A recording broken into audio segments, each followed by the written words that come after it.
மாணவர்கள் அனைவருக்கும் அன்பான வணக்கம்ப்பா. நான் தான் உங்களுடைய தமிழாசிரியை. நாம் இன்னைக்கு பனைமரச் சிறப்பு அப்படிங்கிற இரண்டாம் பாடம் 2 பனைமரச் சிறப்பு அப்படிங்கிற பாடத்தினுடைய திருப்புதலை பார்க்கலாமா? எல்லாம் ரெடியாக இருக்கீங்களா? நான் ஏற்கனவே உங்களுக்கு பனைமரத்தினுடைய சிறப்பை பற்றி நிறையவே நடத்தியிருக்கேன். இன்னொரு தடவை உங்களுக்கு ஞாபகப்படுத்தும் விதமாக இந்த சில விஷயங்களை மட்டும் நான் சொல்லிடுறேன். பனைமரம் நீண்டு வளரக்கூடியது. 12 உறுப்புகளை உடைய மரம் பனைமரம். அந்த ஒவ்வொரு உறுப்பும் மிகவும் பயன் தரக்கூடியதாக இருக்கின்றது. அதனால தான் இதை கற்பகத்தரு அப்படின்னு நம்மளுடைய முன்னோர்கள் அழைத்திருக்காங்க. பல்வேறு இலக்கியங்கள் முன்னோர்கள் எப்படி எழுதினாங்க அப்படின்னா ஓலைச்சுவடி மூலமாக எழுதினாங்க. அந்த ஓலைச்சுவடி எதில் செய்யப்பட்டது அப்படின்னா பனைமரத்தில் மூலமாக தான் செய்யப்பட்டிருக்கு. மேலும் உணவுப் பொருளாக என்னென்ன உணவுப் பொருள்? நுங்கு, பனங்கிழங்கு, கற்கண்டு, பதநீராகவும் கருப்பட்டியாகவும் பனஞ்சாறாகவும் பல விதங்களில் இந்த பனைமரம் நமக்கு பயன் தரக்கூடியதாக இருந்தது.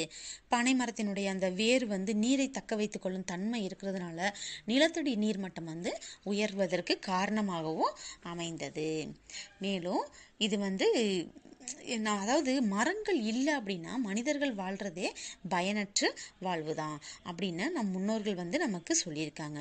அதனால நம்ம என்ன செய்யணும் அப்படின்னா பனைமரத்தினுடைய சிறப்பினை நம்ம உங்களுடைய நண்பர்களுக்கும் மற்றவங்களுக்கும் எடுத்து சொல்லுங்க. பனைமரம் நடுங்க அப்படின்ட்டு நான் உங்களுக்கு பனைமரம் பாடம் நடத்தும் போதே உங்களுக்கு நான் சொல்லியிருக்கேன்லப்பா. சரி, நம்மளுடைய பனைமரம் நம் தமிழ்நாட்டினுடைய மாநில மரம் பனைமரம் அப்படிங்கிறது நமக்கு தெரியும். அதுபோல நம் தமிழ்நாட்டினுடைய அந்த முத்திரை இருக்கு பார்த்தீங்களா? முத்திரை அரச முத்திரை அப்படிம்பாங்களா? அந்த அரச முத்திரை அதில் ஒரு கோபுரம் இருக்கு. அந்த கோபுரம் எங்கே இருக்குன்னு உங்களுக்கு தெரியுமா? விருதுநகர் மாவட்டத்தில் திருவில்லிபுத்தூர் அப்படிங்கிற கோவிலினுடைய கோபுரம் தான் நம்மளுடைய தமிழ்நாட்டின் அரச முத்திரையாக உள்ளது. தமிழ்நாட்டினுடைய பறவை எது அப்படின்னா மரகத புறா. தமிழ்நாட்டினுடைய பாடல் எந்த பாடல்?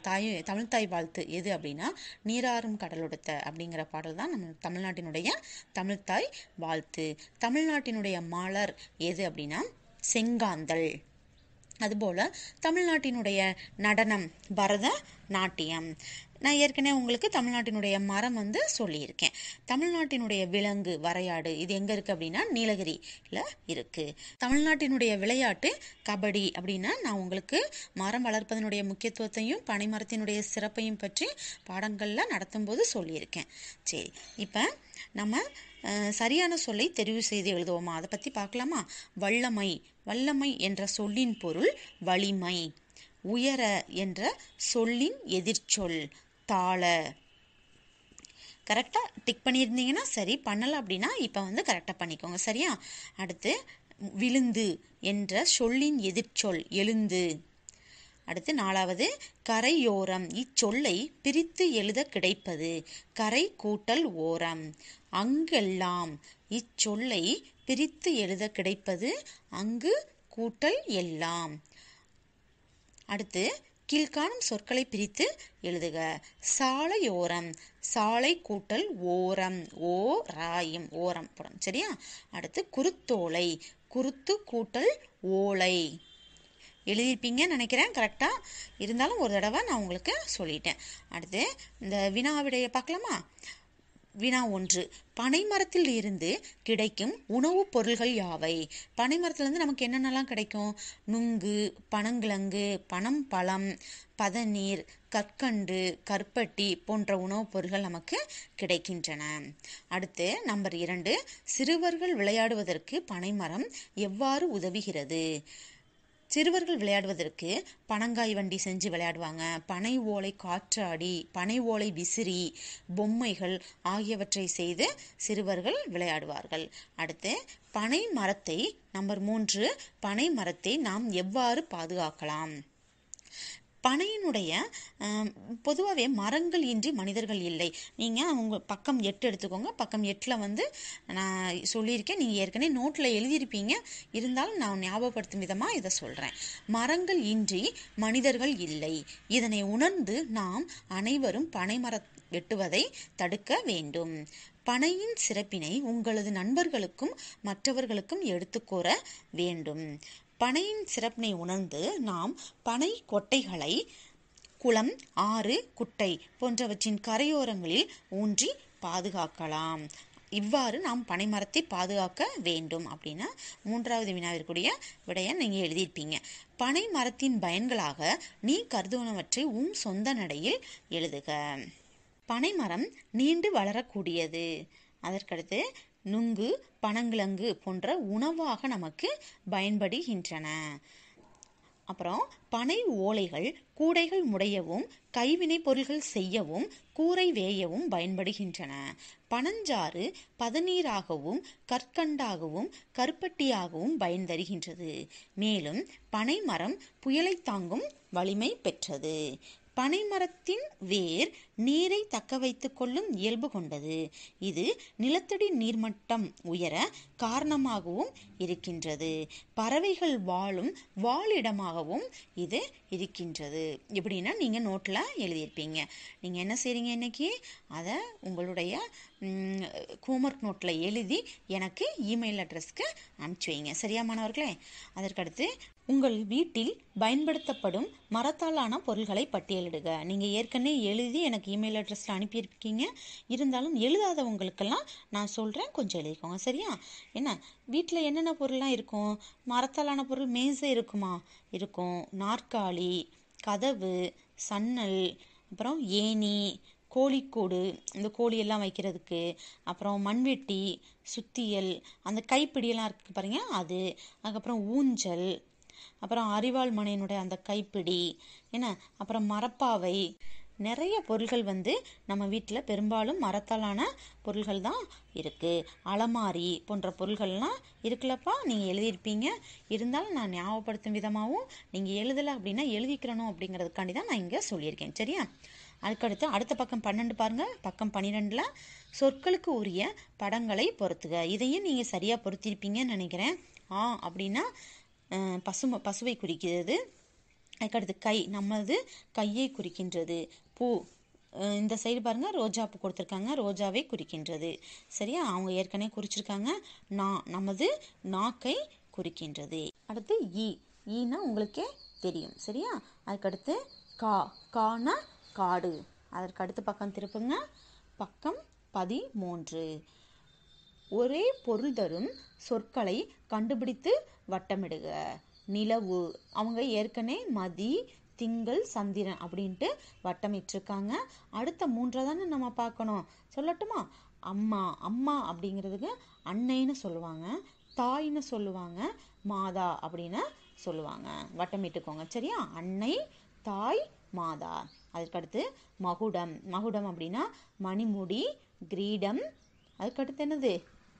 அணிகலன்.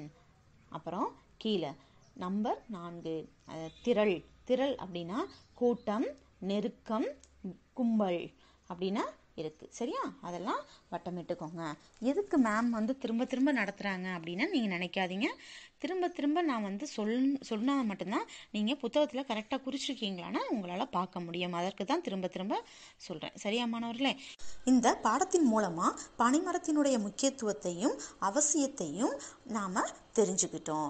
அதுபோல் மரம் வளர்க்கிறது எவ்வளோ முக்கியமான ஒன்று. இந்த காலங்களில் மரம் வளர்த்தால் மட்டுமே நாம் வாழ முடியும். நாம் மட்டும் கிடையாது, அடுத்து வர்ற சந்ததிகளும் நல்லபடியாக வாழணும் அப்படின்னா நம்ம மரம் வளர்க்கிறது மிக முக்கியமான ஒன்றாக இருக்கின்றது. அதோடு மட்டும் இல்லை, நாம் இப்போ தூய்மையான காற்று சுவாசிக்கிறோமா அப்படிங்கிறதே ஒரு சந்தேகத்திற்குள்ளாகத்தான் இருக்குது. ஏன்னா தூய்மையான காற்று இருந்தால் நாம் ஏன் இந்த கொரோனாலாம் சிக்கி இப்படி முழிச்சுக்கிட்டு இருக்கோம் சொல்லுங்க. ஆக இந்த மரம் வளர்க்கிறது ரொம்ப அவசியம். அதுபோல் மட்டும் இல்லை, நம்ம பூமி நிறையவே வெப்பமடைஞ்சுக்கிட்டு தான் இருக்குது. அதனால் மரம் வளர்க்க வேண்டும் அப்படிங்கிறத இந்த பாடத்தின் மூலமாக நீங்கள் தெரிஞ்சிருப்பீங்க. ஏற்கனவே நான் இந்த பாடத்தை உங்களுக்கு ரொம்பவே விளக்கமாக நான் நடத்திட்டேன். அந்த பாடத்தை கவனிக்காதவங்க கூட இப்போ கவனித்து நீங்கள் படிக்கணும்னாலும் படிக்கலாம். ஆனால் முக்கியமாக மரத்தினுடைய முக்கியத்துவத்தை நீங்கள் தெரிஞ்சுக்கிறணும் மாணவர்களே. சரியா? பாடம் 17 பசுவுக்கு கிடைத்த நீதி அப்படிங்கிற பாடத்தினுடைய புத்தக பேச்சை நம்ம பார்க்கலாமா? பார்க்க எல்லாரும் ரெடியாக இருக்கீங்களா? பாருங்க. சரியான சொல்லை தெரிவு செய்து எழுதுவோமா? இன்னல், இச்சொல்லிற்குரிய பொருள் என்னது? இன்னல்னா என்னது? அதனுடைய பொருள் என்ன? இன்னல்னா இன்னல் அடைகிறது, அதாவது துன்பம் அப்படின்னு சொல்லுவாங்க. விடை ஈ. அதற்கடுத்து அரசவை, இச்சொல்லை பிரித்து எழுத கிடைப்பது. அரசு கூட்டல் அவை எந்த வரும்? ஈ. சரியா? ஈனா தான் வரும். அதற்கடுத்து மண்ணுயிர் இச்சொல்லை பிரித்து எழுத கிடைப்பது. மண் கூட்டல் உயிர். ஆவணா தான் விடை. அதுக்கடுத்து பாருங்க, கீழே அகர முதலி பார்த்து பொருள் அறிக கொடுத்துருக்காங்க பாருங்க. ஆற்றொணா முதல் வார்த்தை, இரண்டாம் வார்த்தை வியன் உலகம், மூன்றாவது வார்த்தை செவி சாய்த்தல், நான்காவது வார்த்தை கொடியோன், அதற்கடுத்து பரம் வரை. இந்த வார்த்தைகள்லாம் உங்களுடைய அகரமுதலி புத்தகத்துக்கு கடைசி பக்கத்தில் பாருங்க, அகரமுதலி இருக்கு. அதில் பார்த்து விடை எழுதிக்கோங்க. சரியா மாணவர்களே? அதுக்கடுத்து கீழே ஒரு 5 வார்த்தை கொடுத்துருக்காங்க. சொல்ல கேட்டு எழுதுக. அதை என்ன செய்யுங்க, படிச்சுட்டு உங்களுடைய பெற்றோர்களை யாரையாவது சொல்ல சொல்லி நீங்கள் பார்க்காம எழுதி பாருங்க. சரியா? அதற்கு அடுத்த பக்கம் திருப்புங்க. அடுத்து சொல் உருவாக்குக. உங்களுக்கு இந்த பக்கத்தில் மேலே பாக்ஸில் கொடுத்துருக்காங்க பாருங்க, என்ன எழுத்துக்கள் கொடுத்துருக்காங்க.